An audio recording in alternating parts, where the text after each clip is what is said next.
उत्तर प्रदेश के बुलंदशहर से एक ऐसी दिल दहला देने वाली कहानी सामने आई है जिसने पूरे जिले को हिलाकर रख दिया है। एक ऐसी कहानी जिसमें भरोसा टूटा, मासूमियत कुचली गई और एक परिवार की खुशियां पल भर में मातम में बदल गई।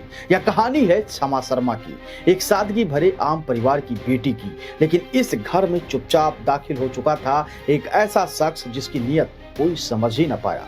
नाम था सलीम, वो युवक जो कबाड़ लेने के बहाने रोज घर के आसपास मंडराया करता था। परिवार को क्या पता था कि जो रोज कबाड़ लेने आता है वही किसी दिन उनकी दुनिया को बारूद बना देगा। धीरे धीरे सलीम की नजर घर की बेटी पर टिक गई और फिर शुरू हुआ एक खौफनाक जुनून जिसकी कीमत क्षमा को अपनी जान देकर चुकानी पड़ी। एक दिन अचानक क्षमा लापता हो जाती है, घर की दीवारों पर सन्नाटा पसर जाता है, आंसुओं में सवाल गूंजने लगते हैं और पुलिस की गाड़ियों के सायरन में तलाश की बेचैनी दिखाई देती है।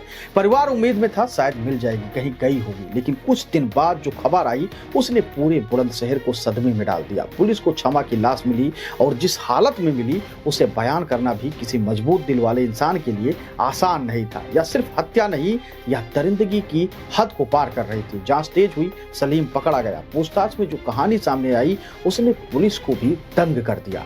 सलीम महीनों से घर की लड़की पर नजर रख रहा था, यानी कि क्षमा पर नजर रख रहा था। उसकी दिनचर्या, उसकी हरकत, सब पर उसकी नजर रहती थी। 27 नवंबर को किसी बात पर विवाद हुआ और उसी जुनून में उसने क्षमा का गला रेत कर उसे मार डाला। हत्या के बाद सलीम ने सबको नहर में फेंक दिया ताकि किसी को भनक न लगे। लेकिन कहानी यहीं खत्म नहीं होती, क्योंकि इसके बाद हाफ इनकाउंटर हुआ। 3 नवंबर की शाम पुलिस टीम हत्या में इस्तेमाल हथियार की बरामदगी के लिए सलीम को साथ लेकर चली जाती है। सलीम की निशानदेही पर पुलिस को हथियार तो मिल गया, लेकिन वहीं पास में उसने एक तमंचा भी छिपा रखा था। मौका मिलते ही उसने तमंचा उठाया और पुलिस पर फायरिंग कर दी। थाना चोला पर तैनात पुलिसकर्मियों अंकुर के हाथ में गोली छोड़कर निकल गई। सलीम भागने लगा। जवाबी कार्रवाई में पुलिस ने जो गोली चलाई वह सीधे सलीम के पैर में जा लगी।